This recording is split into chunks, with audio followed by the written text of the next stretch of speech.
আমি বিলিতি আমড়ার আচার তৈরি করব একটু অন্যরকম করে। এই বিলিতি আমড়া আচারটা আমি কিভাবে তৈরি করব, তোমরা প্রথম থেকে শেষ পর্যন্ত পুরো ভিডিওটাকে দেখতে থাকো। জন্য এখানে আমি আমড়া নিয়ে নিয়েছি, বিলিতি আমড়াগুলোকে আগে সব খোলাগুলোকে ছাড়িয়ে নেব।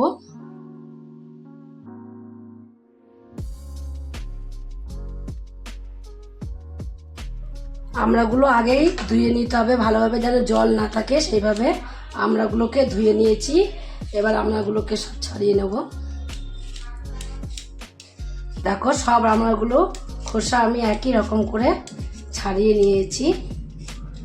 ছাড়িয়ে কিন্তু আর ধোয়া যাবে না, আগেই ধুয়ে নিতে হবে। ছাড়িয়ে ধুলে একদম পিছলা পিছলা হয়ে যাবে। খোলাগুলোকে আমি একটা সাইডে এখন রেখে দিলাম, ফেলে দেবো।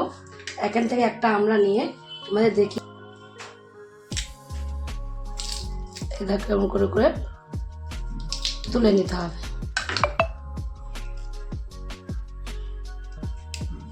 একটা পাশে বার কাটা হয়ে গেছে এভাবে আগে, এবার কাটতে আরো সুবিধা হবে। দেখো সহজে উঠে আসছে। একটা পাশ কাটা হয়ে গেলে এভাবে কেটে নিতে সুবিধা হয়। আগের থেকে ধুয়ে নিয়েছি, তাও দেখো কেমন পেঁচল। বিলেতি আমরা একটু পেঁচলি হয়। এইভাবে আমি সবগুলোকেই কেটে নেব।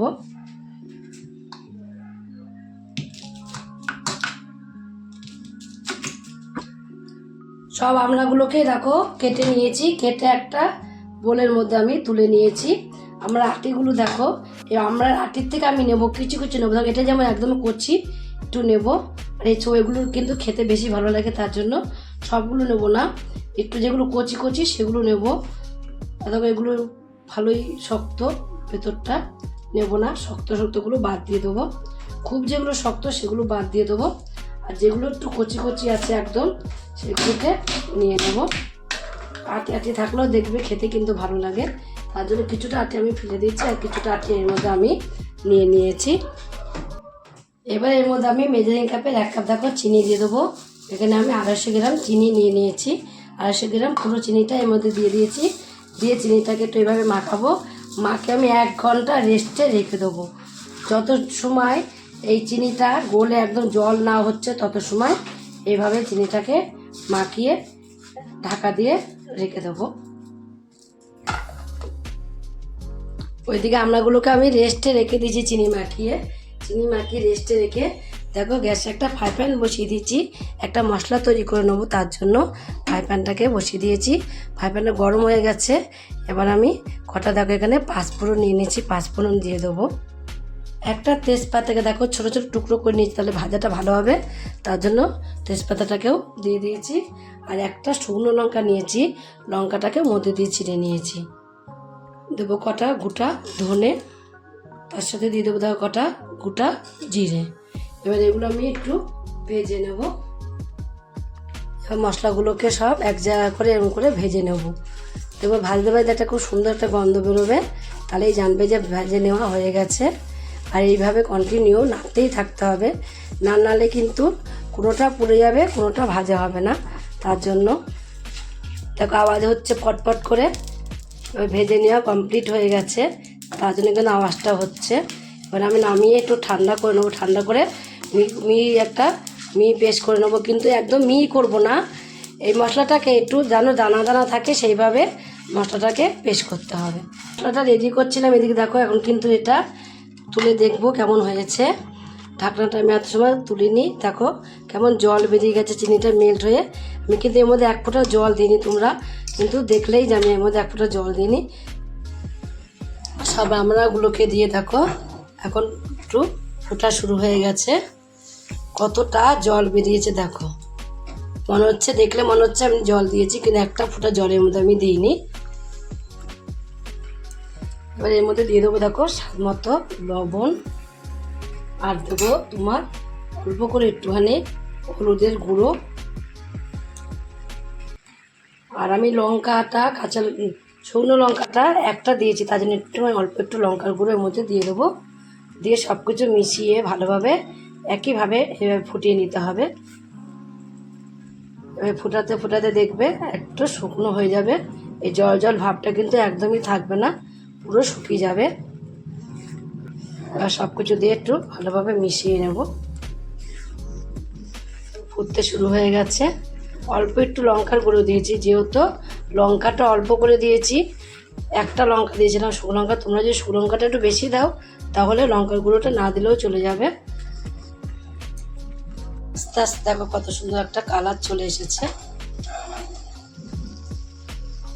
এইভাবে একই রকমভাবে ফুটিয়ে নেব। যত সময় এই চিনির শিরাটা না শুকনো শুকনো টাইপের হচ্ছে তত সময় ফুটিয়ে নিতে হবে। নাড়তে থাকতে হবে কন্টিনিউ, না নাড়লে কিন্তু নিচটা পুড়ে যেতে পারে। তার জন্য এভাবে একটু কন্টিনিউ নেড়ে যেতে হবে একভাবে। তোমরা তো এমনি আচার অনেক রকমের আচার খাও, আর এই বিলেতি আমরা বেশিরভাগে কিন্তু আমরা মাখা খাই। আর এইভাবে যে তোমরা একদিন আচার করে খাও তাহলে বুঝতে পারবে যে বিলেতি আমরা আচারটা কতটা সুন্দর লাগে খেতে। বাড়িতে কিনে খাওয়া আর বাড়িতে তৈরি করা অনেকটাই তফাৎ।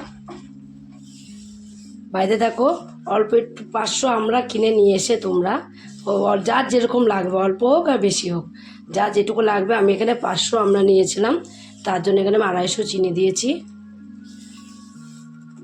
তোমাদের যা যেটুকু লাগবে সে সেটুখানি নিয়ে নেবে। আর বহুদিনও তোমরা এটা স্টকে রেখে দিতে পারবে। এটা নাড়তে নাড়তে তোমাদের আমি আর একটা কথা বলে দিই, আমি সারাটা দিন বাড়িতে কী কাজকর্ম করি না করি, তোমরা যদি দেখতে চাও তাহলে ঝর্ণা ঘরকোণ একটা ব্লগ আছে আমার, সেখান থেকে তোমরা দেখে নিতে পারো। ইউটিউবে আছে, ফেসবুকে ছাড়া নেই, শুধু ইউটিউবেই আছে, তোমরা দেখে নিতে পারো আমি সারাদিন বাড়িতে কী কাজকর্ম করি না করি। তোমাদের যদি ভালো লাগে ঝর্ণা ঘরকোণে ব্লগটা, তাহলে তোমরা লাইক কমেন্ট শেয়ার করবা। তোমাদের সেটা ইচ্ছা, তোমাদের ইচ্ছার উপরে তো আমরা যেতে পারি না। অল্প একটু লঙ্কার গুঁড়ো একটু আর হলুদ দেওয়াতে দেখবে কত সুন্দর একটা কালার চলে আসবে। কালার চলেও আসছে, যখন কমপ্লিট হয়ে যাবে কালারটা কিন্তু খুব সুন্দরভাবে চলে আসবে। দেখবে নিজেই কালার হয়ে যাবে, দেখলেই বোঝা যাবে কমপ্লিট হয়ে গেছে। দেখবে একটা চিটচিটে ভাব চলে আসবে, এরকম হাত দিলে বুঝতে পারবে একটা চিটচিটে ভাব চলে এসেছে। দেখো দেখো তারের মতো কেমন চলে এসেছে একটা চিটচিটে ভাব। তাহলে এখন আর বেশিক্ষণ জাল দেবো না, আর এবার গ্যাসটাকে আমি কমিয়ে দেবো। ভাজা গুঁড়োর মশলাটাকে দেখো পেস্ট করে নিয়েছি, করে নিয়ে এভাবে ছড়িয়ে দিয়ে দেবো। এই মশলাটা দিলে যে আরও টেস্টটা বেড়ে যাবে। এবার ভালোভাবে মিশিয়ে নেব। মশলাটা দিয়ে ভালোভাবে মিশিয়ে নিয়েছি, দেখো মশলাটাও মিশিয়ে নিয়েছি। দেখো এখন কিন্তু একদম পুরো কমপ্লিট হয়ে গেছে। একটুখানি থাকলে যেই ঠান্ডা হয়ে যাবে তখন একদম গামাকা হয়ে যাবে। একটুখানি মনে হচ্ছে, দেখলে মনে হচ্ছে এখন ঝোল ঝোল আছে, কিন্তু এটা থাকবে না।